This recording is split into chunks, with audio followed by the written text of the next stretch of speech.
Congratulations, you're halfway there. So I had to break this course into two courses, mostly because if I made this course like 14 or 15 weeks long, you'd drop out and then you'd be all bummed. So we have kind of this moment in the middle where if you need to take a break, you're fine. It's like in a video game where you're going through and then you pass a point, and then when you have a problem after that, you come back to that point. This is one of those points, right? So if you have problems going forward, you don't have to come all the way back and do this. What we've covered so far is what we call control flow, right? It's like programs do this, then they do this, then they have an if statement, and then they have a little loop, and they go round and round, and then they do this other thing, and they read some stuff, and they do some stuff. The whole thing of that's a sequence. It's steps. Control flow, what the program is going to do next, and then what's it going to do next, and what's it going to do next.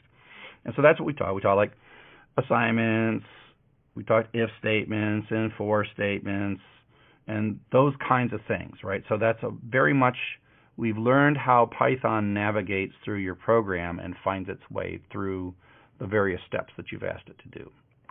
But that's only half of programming. The next thing that you're going to learn is about variables and how you can put 4 in a variable and you can add 2 to it and then it becomes 6. But there's much more that variables can do. And it turns out that we call this data structures. That's what we computer scientists call this, data structures. It turns out in your program, it may not seem like it, but we can solve problems in a way far more easily with clever data structures than with clever control flow. Control flow is kind of obvious, and data structures are subtle.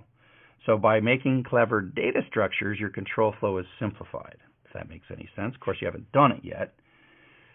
And so that's why data structures is important. So that's why you shouldn't stop now. That's why you're halfway through. But again, if you need to take a little time off, you can take a break, but come back and finish the next class, data structures, because that's the two pieces.